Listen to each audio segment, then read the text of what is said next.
Okay, now we will see the examples related to the properties of the Fourier transform.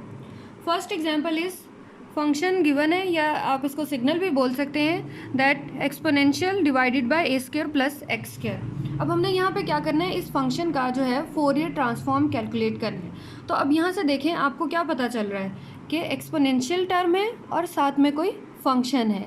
Exponential term ये है और साथ में function क्या है, 1/a² प्लस एक्स स्क्वायर। तो हमें पता है कि अगर फंक्शन के साथ जो है एक्सपोनेंशियल टर्म मल्टीप्लाई हो रही है तो वो कौन सी फॉर्म बनती है, प्रॉपर्टी बनती है, ये वाली shifting on the omega axis. ठीक है, shifting on the omega axis में क्या है कि फंक्शन के साथ एक्सपोनेंशियल टर्म मल्टीप्लाई होती है तो उसका फोरियर ट्रांसफॉर्म किसके इक्वल होता है, एफ ऑफ ओमेगा माइनस ए।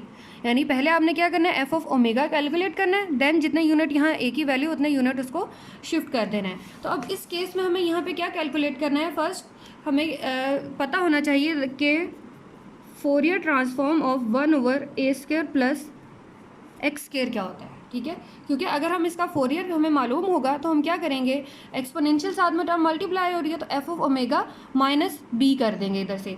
तो अब Fourier transform of 1/a² plus X square, ये जो सॉल्व प्रॉब्लम 4 है उसमें इसका रिजल्ट को जो है पूरा कैलकुलेट किया हुआ है, अगर वहाँ से भी आप देख सकते हैं। और ये पेज 649 है, यहाँ पे एक फुल टेबल दिया हुआ है फोरियर ट्रांसफॉर्म का। ये कंप्लीट टेबल जो है आप लोगों को याद होना चाहिए। ये अगर नहीं पता तो ये मैं आप लोगों को इसकी पिक्चर भी सेंड कर दूंगी। ये फोरियर ट्रांसफॉर्म का पेज 649 पर टेबल है, यहाँ से भी ये सारी वैल्यूज़ आपको गिवन है, ये आपको याद होनी चाहिए। तो यहाँ से आपको पता चल रहा है that Fourier transform of 1/a² plus X square for a greater to 0, इसका फोरियर ट्रांसफॉर्म किसके इक्वल होता है, π/a e power minus a omega mod. तो यहाँ पे Fourier of 1/a² X square की वैल्यू क्या आ गई, that is equal to π/a e power minus a omega mod. ठीक है, तो अब आपके पास यहाँ से क्या आ गया, फोरियर ट्रांसफॉर्म आ गया ऑफ दिस फंक्शन। तो according to shifting property on the omega axis we get Fourier of e power iota B X over a² plus X square that is equal to π/a e power minus a omega minus B mod. ठीक है, ये आपके पास आ गया इस function का Fourier transform. पहले क्या किया हमने, 1/a² प्लस एक्स स्क्वायर का फोरियर ट्रांसफॉर्म देखा कि क्या होता है, यानी एफ ऑफ ओमेगा हमने कैलकुलेट कर लिया। देन हमने क्या किया, F of omega minus B कर दिया, क्योंकि यहाँ पे एक्सपोनेंशियल में कितने यूनिट्स शिफ्ट करना था on omega axis, B units इसको शिफ्ट करना था। ये हमारे पास इस फंक्शन का रिक्वायर्ड आंसर आ गया। Second example is you have to calculate the Fourier transform of e power minus B x minus A mod. अब यहाँ पे क्या आ गया, x माइनस ए मॉड आ गया।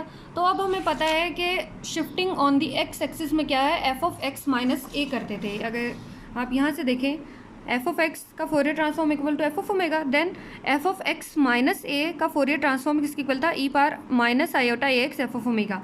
तो मीन्स हम इस क्वेश्चन को shifting on the x axis के अकॉर्डिंग सॉल्व करेंगे। तो shifting on the x axis के अकॉर्डिंग सॉल्व करने से पहले हमें क्या पता होना चाहिए, इस फंक्शन का हमें एफ ऑफ ओमेगा कैलकुलेट करना है। तो यहाँ से F of omega means Fourier of E power minus B X mod, ये किसके इक्वल होता है, ये आपने एग्जाम्पल 3 में भी हमने इस टाइप के क्वेश्चन को सॉल्व किया था। तो Fourier of E power minus B X mod that is equal to 2b over B square plus omega square के इक्वल होता है। ये वही आप टेबल से भी वैल्यूज़ को याद रख सकते हैं, यहाँ हमने इसको प्रीवियस एग्जाम्पल भी सॉल्व की थी, उसके अकॉर्डिंग भी हम इसको सॉल्व कर सकते हैं। सो हमें हमारे पास एफ ऑफ ओमेगा आ गया। अब then by the property of the shifting on the x axis then we get shifting on X axis में क्या है कि एफ ऑफ एक्स माइनस है तो उसका फोरियर ट्रांसफॉर्म किसके इक्वल होगा, e power minus iota a omega and f of omega. अब यहाँ पे ए की वैल्यू क्या है, ए की वैल्यू यहाँ पे हम बी कंसिडर करें, then Fourier transform of E power minus B x minus a की वैल्यू ए ही है, then it is equal to e power minus iota a omega f of omega यहाँ से क्या है, that is 2b over B square plus omega square. ये आपके पास क्या आ गया, इस फंक्शन का फोरियर ट्रांसफॉर्म हो गया। बहुत इजी क्वेश्चन है, सिर्फ आप लोगों को प्रॉपर्टीज़ याद होनी चाहिए और ये जो फंक्शंस हैं इनके फोरियर ट्रांसफॉर्म्स अगर कैलकुलेट कर सकते हैं आप तो कैलकुलेट कर लें, नहीं तो याद कर सकते हैं तो याद रख लें, that is well and good. Third example है cos B X over A square plus X square. अब फंक्शन है और साथ में क्या है, कॉस फंक्शन जो है मल्टीप्लाई हो रहा है, तो यहाँ से आपको पता चल जाएगा ये कौन सी प्रॉपर्टी है, that is the modulation property. Modulation property क्या है कि फंक्शन है उसके साथ कॉस या साइन की वैल्यू अगर मल्टीप्लाई हो रही है देन उसका फोरियर ट्रांसफॉर्म किसके इक्वल होता है, इस वैल्यू के इक्वल होता है। यानी हमें पहले क्या कैलकुलेट करना है, एफ ऑफ ओमेगा कैलकुलेट करना है, देन हम उसमें माइनस ए कर देंगे और फिर प्लस ए और उन दोनों का सम कर देंगे। तो यहाँ से आपके पास एफ ऑफ ओमेगा क्या आएगा, यानी Fourier of F of A square plus X square. यही अभी प्रीवियस भी मैंने जो फर्स्ट एग्जांपल है उसमें भी इसको कैलकुलेट किया है। तो Fourier of 1 over A square plus X square किसके इक्वल होता है, that is pi over A E power minus A omega mod. ठीक है, तो according to the modulation property यहाँ से Fourier transform of cos B X over A square plus X square that is equal to, किसके इक्वल लेना था, formula यहाँ मैं लिख रही हूँ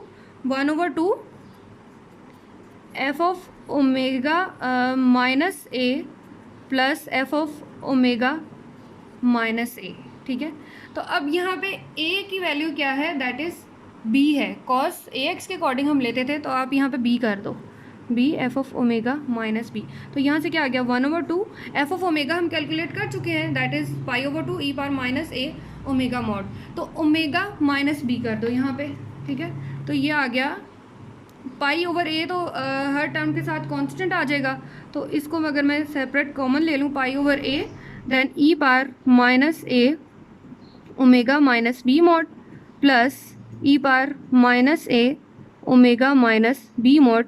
ये आपके पास इस फंक्शन का फोरियर ट्रांसफॉर्म हो गया। सिमिलरली जो नेक्स्ट एग्जाम्पल 4 है उसमें क्या है, that is sine B X over A square plus X square है। इसका भी आपने Fourier transform according to modulation property जो है वो सॉल्व कर लेना है।